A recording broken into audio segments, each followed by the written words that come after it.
Hey there! Ready to dive into some indie games? Always up for that. What do we got? Got a stack of Steam reviews here. 5 games, all released in August, all on your radar. Yeah, these were the ones I was most curious about. Well, let's see if they're worth your precious gaming time. You know me, I'm always down for a game that'll make me feel something. Absolutely. That's what it's all about, right? Exactly. The thrill of exploration, the satisfaction of a puzzle solved, even just a good laugh. Well, in that case, let's kick things off with My Lovely Empress. My Lovely Empress. Okay, what's the elevator pitch? Kingdom management sim, but with a twist. Oh, I love a good twist. Uh, Lay it on me. Imagine you're rebuilding your empire, but you're also trying to bring back your deceased empress. Okay, so far so good. I'm Yeah. intrigued. Empire building, check. Bringing back a loved one from the dead, check. What's the catch? The game really dives into those tough choices. Ambition versus empathy. Power at what cost? That kind of thing. So it's not all sunshine and roses then? Not exactly. It's got that Frostpunk vibe where every decision has consequences you have to grapple with. Okay, I can get behind that. Yeah. Moral dilemmas, sign me up. But what about the gameplay itself? Anything innovative there? Oh, absolutely. They've woven in this whole Yaogwai system. It's pretty unique. Yaogwai, now you gotta explain that one. So Yaogwai are these powerful demons, each inspired by real-world myths and legends. You can summon them, interact with them, even sacrifice them to fuel your ambitions. Whoa. Okay, so it's not just about managing resources, it's about managing relationships too. Exactly. And because each Yaogwai has a unique personality, those decisions pack an emotional punch. It's like the game's asking, how far are you willing to go? Intense. This is way more than your average kingdom sim. It's like The Witcher 3 meets Civilization. Right. But how about we switch gears for a sec? Something a little less, shall we say, intense. Sounds good to me. Hit me with it. Love Ghosty. Think, haunted manor full of lovelorn residents and you're the matchmaking ghost. Okay, that's adorable. But I've played my fair share of dating sims. What makes this one stand out? It's all in the details. You're not just playing Cupid blindly. Each character has depth, quirks, insecurities, desires. It's about understanding them to find those genuine connections. So it's like a puzzle game disguised as a dating sim. I do love a good brain teaser. This Love Ghosty sounds right up my alley, gotta say. You might appreciate the humor in it, too.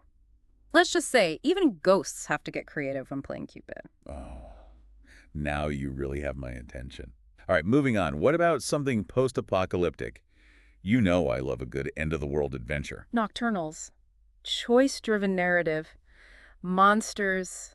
Tough choices. The whole shebang. Sounds right up my alley. But I saw a few reviews mentioning it's quite short. Is the playtime a deal breaker? It clocks in around 2.5 hours, but what it lacks in length, it makes up for in impact.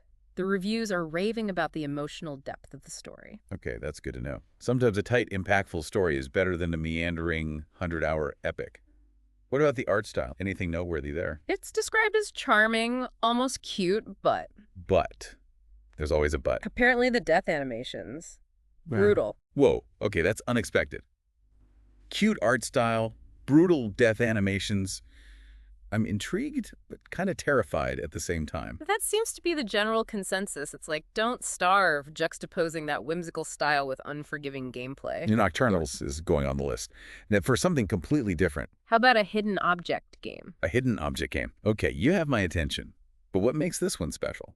This one's based on the artwork of Poom. Wait, seriously. The Love Is artist. You had me at watercolor. I am so there. It's called Love Is, a Poom story, naturally. And it's exactly what you'd hope for. Beautiful visuals, soothing music, a celebration of love and relationships. Okay, you're speaking my language, so it's more about the experience than the challenge then. It seems that way. It's Right. designed to be relaxing, meditative even. A nice way to unwind after a long day. I can totally get behind that. Sometimes you just want something chill.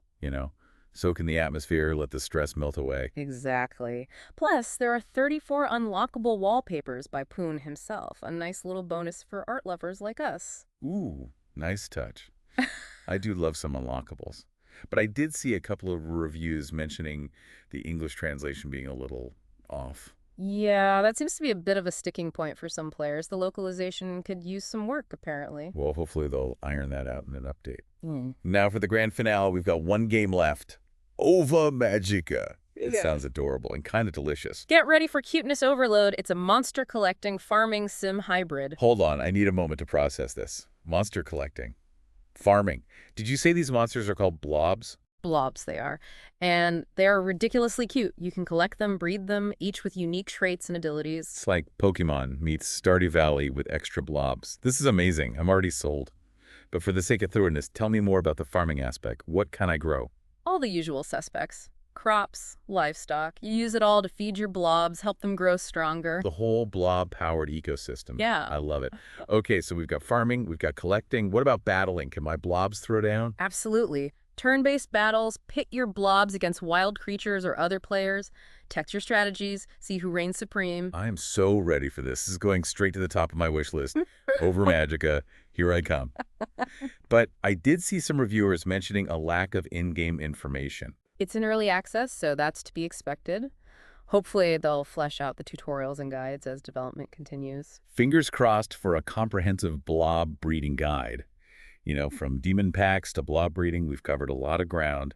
Shows the variety of the indie scene, huh? It really does. And speaking of variety, we haven't even touched on those FMV titles you were curious about. Oh, right. The FMV games. For anyone who doesn't know, FMV stands for full motion video.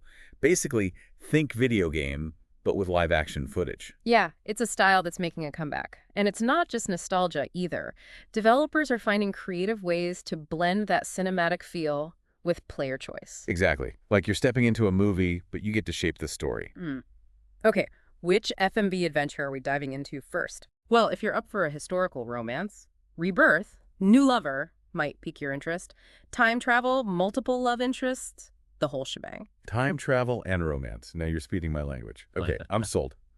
But is there actual gameplay, or is it mostly watching cutscenes? It's a good balance, actually. You'll have your cinematic moments for sure, but there are mini-games sprinkled throughout, item collection, even a few, steamy scenes. Ooh la la. Steamy scenes, huh? Okay, yeah, my attention. But tell me more about these love interests. Are we talking different personalities, different backgrounds? What's the deal? Each one has their own unique storyline, their own quirks. Your choices throughout the game determine which path you take, ultimately leading to different endings. Branching narratives. Love it. It's like choosing your own adventure, but with a romantic twist. Okay, Rebirth, New Lover. It is. But I did see a few reviewers mention something about missing subtitles. Yeah. Seems like the localization might be a little inconsistent. Some routes have full English subtitles, others not so much. Oh, that's a shame. Subtitles are a must for me. Hopefully they'll patch that up soon. Okay, moving on. What else have we got? How about a taste of showbiz? Director Simulator puts you in the director's chair, complete with all the glitz and glam that comes with it. Ooh, I do love a little glitz and glam. So is this a true simulation? Am I managing budgets, writing scripts, schmoozing actors? Think of it more as a visual novel, dating sim hybrid. You're playing a successful director navigating the ups and downs of fame, fortune, and of course, romance. Okay, so more Entourage, less Citizen Kane. Yeah. Got it. What about the gameplay itself? Any unique mechanics? Aside from the dialogue choices, there are some fun mini-games. Like, you can take photos of your love interests to capture those perfect moments. Oh, that's adorable. I love those little touches that add to the immersion. What else? Oh, there's a Magic 8-Ball style book you can consult for guidance when you're facing a tough decision. Okay, that's amazing. I love that. It's like the developers are in on the joke, you know? Yeah. A little self-aware humor goes a long way. Right. Director Simulator, you're on the list. What's next? Let's dial down the drama a notch. My Heart's Desire. It's a quieter, more grounded take on romance. Okay, so trading in the red carpets for cozy cafes and rainy day walks. I'm down for that. But what makes this love story stand out? It's all about those small, relatable moments that make up a relationship. You know, the everyday interactions, the quiet intimacy. It feels very real, very authentic. I can appreciate that. Sometimes the most captivating stories are the ones that reflect our own experiences, you know? Even if it's just that longing for connection or the butterflies of a first date. Exactly. And even though it focuses on a single love interest, your choices still matter. You'll hit those crossroads that can either strengthen the bond or tear you apart. Ooh, those make or break moments. The ones that really define a relationship. Okay, I need to know if these characters get their happily ever after. Or is it a case of right person, wrong time? Let's just say multiple endings. Your choices have consequences. Ooh, the suspense. Okay, My Heart's Desire is a must-play. But I did see one reviewer mention the ending felt a bit abrupt. Is that a common complaint?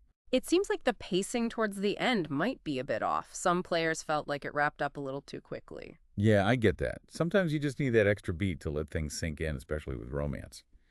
Okay, on to the last FMV game, Red String.